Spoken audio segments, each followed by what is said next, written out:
ये कहानी है ऐसे शख्स की जिसने लोगों को हंसना सिखाया।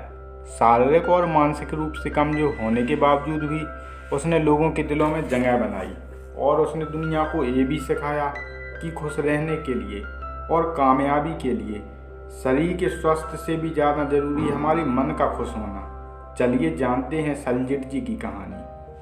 सलजिट जी का जन्म 10 सितंबर 1901 में अमेरिका के ब्रॉन्सास में हुआ। तब इसे लोग साइमन मेड के नाम से जानते थे। जन्म से ही सलजिट जी भी किसी अन्य बच्चे की तरह दिखता था, लेकिन जैसे जैसे समय बीतता गया ये स्पष्ट होता गया कि सलजिट जी माइक्रोसेफली नामक बीमारी से पीड़ित है। एक ऐसी बीमारी जहां चेहरा सामान्य दर से बढ़ता है लेकिन सर बहुत ही छोटा होता है, या एक आम इंसान के मुकाबले सर आधे के बराबर होता है। इस तुलना में उस इंसान की मस्तिष्क की सोचने समझने की क्षमता कम हो जाती है।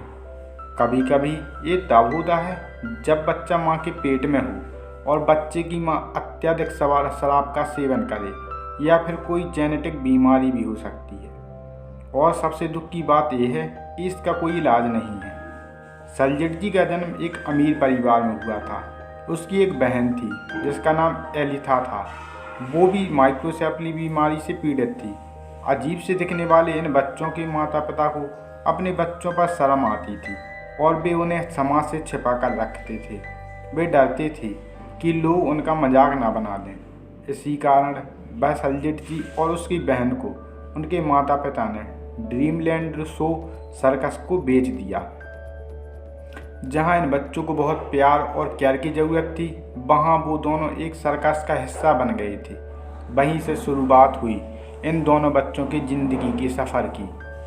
सलजिट जी एक युवा होते हुए भी उसका दिमाग एक 3 साल के छोटे बच्चे जैसा था। वो सिर्फ छोटे छोटे शब्दों को आपस में जोड़कर बोल पाता था।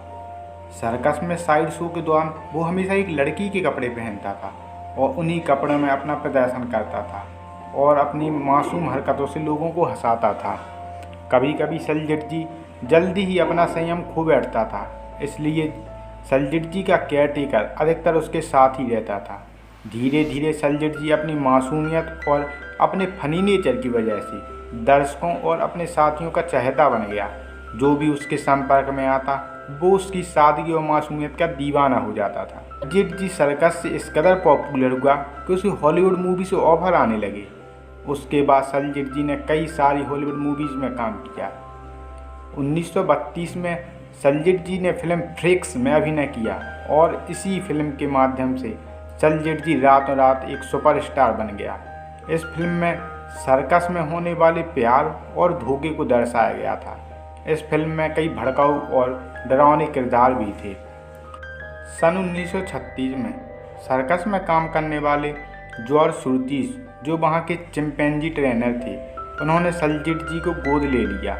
जॉर्ज ने 1965 यानी मरते दम तक सलजिट जी का ख्याल रखा, लेकिन जॉर्ज सुरतीस की मौत के बाद जॉर्ज की बेटी ने सलजिट जी की देखभाल करने से मना कर दिया और उसे लॉस एंजल्स के एक मेंटल हॉस्पिटल में भेज दिया। सलजिट जी 3 साल तक मेंटल हॉस्पिटल में रहा और वहाँ वो हमेशा अपने सर्कस के प्रदर्शन को याद करता था और खुश होता था।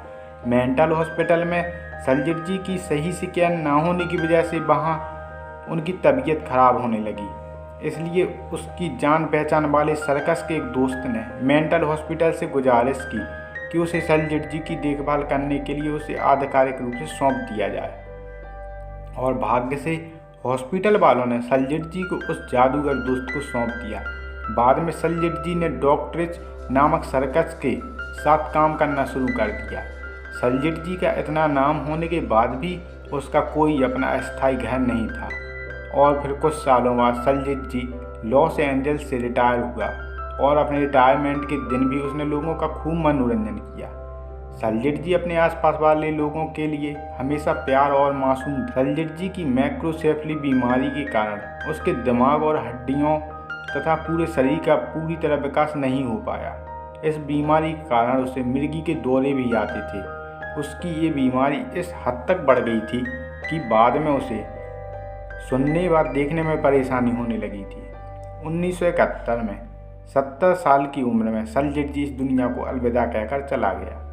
सलजट जी की मृत्यु के बाद उसे किसी अनजान कब्र के नीचे दफना दिया गया, लेकिन 2007 में सलजट जी के एक प्रशंसक ने कहा सलजट जी को एक रिस्पेक्टेड पत्थर के नीचे दफनाया जाना चाहिए ताकि लोग उसे हमेशा याद कर सकें।